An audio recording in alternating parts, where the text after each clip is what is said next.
vous êtes fiers d'être au milieu de tous ces vignerons, et pas que des vignerons, hein. Il n'y a pas que du vin ce soir. Non, il n'y a pas que du vin, il y a du vin, de la gastronomie. C'est vrai qu'on est très fiers. On a eu à Issy-les-Moulineaux un accueil formidable. On était déjà présent en février.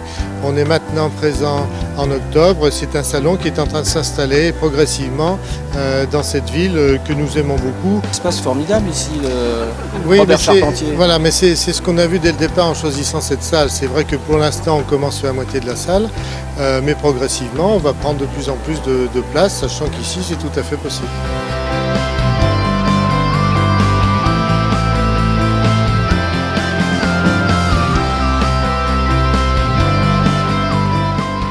Ceux qui sont présents, ce sont avant tout des producteurs.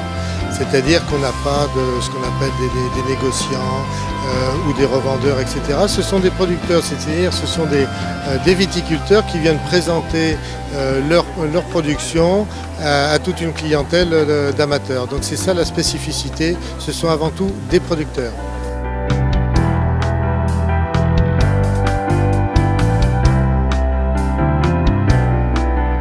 Les villes où l'on va, ce sont les villes où les producteurs souhaitent aller. On les a consultés au départ pour savoir où ils voulaient aller en France. Parce que faire des salons, c'était un bon moyen pour eux de faire de la vente.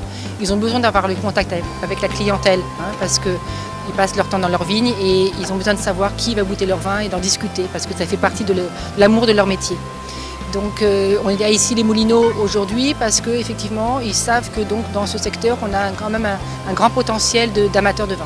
C'est vrai qu'on a chez nous très peu de gastronomie, mais on en a quand même pour accompagner le vin, parce que les visiteurs aiment bien en même temps prendre un sandwich, acheter une terrine de foie gras, du saucisson. Maintenant, je crois qu'on a aussi du miel. On a un peu différents produits, toujours faits par des producteurs, hein. Ça, j'insiste là-dessus. Ce ne sont pas des revendeurs, ce sont des producteurs, et donc qui viennent aussi avec des prix de producteurs, ce qui est intéressant pour toute la clientèle. La qualité du produit, c'est une chose primordiale. L'accueil du visiteur également. Hein. Tout ça, c'est des choses qui sont très importantes pour donner une image de qualité, une image qualitative de nos salons. Donc, quelquefois, on est amené à renouveler. Hein. Il faut toujours avoir cet esprit d'exigence vis-à-vis de nos producteurs pour pouvoir satisfaire les clients. La question qui pose, c'est bien sûr la culture, comment ces raisins sont cultivés. C'est pour ça que j'en ai emporté, que j'ai cueilli ce matin à 7 h. Et puis il pose surtout des questions sur la région. Parce qu'en fait, à Paris, dès qu'on est Alsace, ça réveille des souvenirs, ça réveille des amis, de la famille. Et donc on me parle de l'Alsace en fait.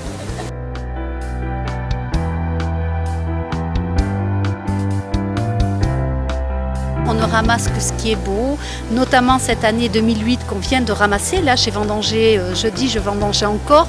Donc à cette période, les feuilles tombent, elles sont un peu jaunes. Et si on ramasse à la main, on n'a vraiment que les baies. On peut ramasser à surmaturité. J'ai ramassé des cabernets qui font 13,2. C'est magnifique. La main, il n'y a rien de mieux.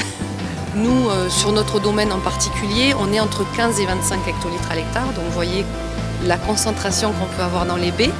On va dire faute de mécénat au niveau des siècles précédents, on est obligé de vraiment faire notre place.